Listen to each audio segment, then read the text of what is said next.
মানসম্মত শিক্ষার পাশাপাশি খেলাধুলা, বিতর্ক প্রতিযোগিতা ও সাংস্কৃতিক কার্যক্রমের সাফল্যের জন্য নোয়াখালী জেলার শ্রেষ্ঠ বিদ্যাপীঠ Globe Pharma Group of company লিমিটেডের প্রতিষ্ঠান জয়নুল আবেদিন মেমোরিয়াল একাডেমি। শনিবার সারাদিন প্রতিষ্ঠানটিতে আনন্দ উল্লাসের মধ্য দিয়ে বার্ষিক ক্রীড়া প্রতিযোগিতা, পুরস্কার বিতরণ ও সাংস্কৃতিক অনুষ্ঠানের আয়োজন করা হয়। নোয়াখালী থেকে আবু রায়হান সরকারের তথ্য ও চিত্রে ডেস্ক রিপোর্ট। জমকালো আয়োজনে কুচকাওয়াজ, খেলাধুলা, গান, নৃত্য ও বিতর্ক প্রতিযোগিতায় অংশ নিয়ে খুশি ছাত্রছাত্রীরা। শিক্ষার্থীদের পাশাপাশি আনন্দ উল্লাস উপভোগ ও ভাগাভাগি করেন অভিভাবকরাও। জেলায় এ ধরনের স্কুল আরও হওয়া প্রয়োজন বলে মনে করেন তারা। আমি এখানে আমাদের আজকে বার্ষিক ক্রীড়া প্রতিযোগিতায় অংশগ্রহণ করতে পেরে খুবই আনন্দিত। প্রতি বছরই আমরা সকলে এই দিনটির জন্য অপেক্ষা থাকি। বিভিন্ন জ্ঞানের চর্চা, যেমন বিতর্ক প্রতিযোগিতা, কুইজ প্রতিযোগিতা, এছাড়াও আমাদের রয়েছে গানের প্রতিযোগিতা, কবিতা আবৃত্তি, হামনাচ এবং কুরআন তেলাওয়াত।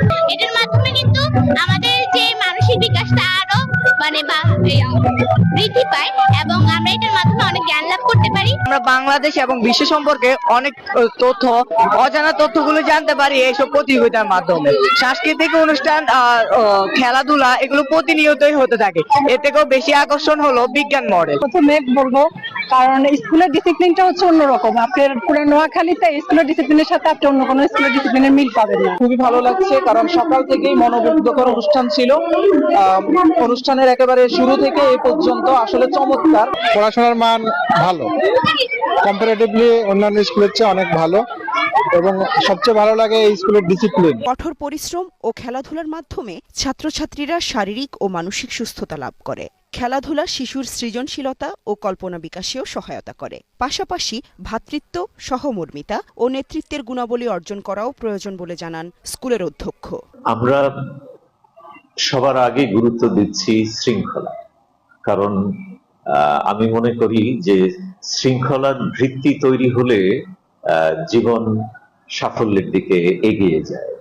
তারপর শিক্ষা প্রতিষ্ঠান হিসেবে সময়ানুবর্তিতা, কারণ দিনের শুরুটা যদি একজন শিক্ষার্থী সঠিক সময়ে একাডেমিতে যাত্রা শুরু করে, তাহলে সারা দিন সে শৃঙ্খলার মধ্যে থাকবে।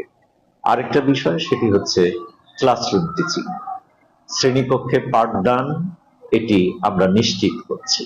তো এই তিনটি বিষয়ের সমন্বয়ের কারণেই শিক্ষার্থী এবং অভিভাবক তাদের আগ্রহের কেন্দ্রবিন্দুতে জয়নুল আবেদিন মেমোরিয়াল একাডেমি। লেখাপড়ার পাশাপাশি খেলাধুলা ও সাংস্কৃতিক ক্ষেত্রেও জয়নুল আবেদিন মেমোরিয়াল একাডেমির শিক্ষার্থীরা সারা দেশে সাফল্যের স্বাক্ষর রাখবে, এমনটাই প্রত্যাশা শিক্ষক ও অভিভাবকদের।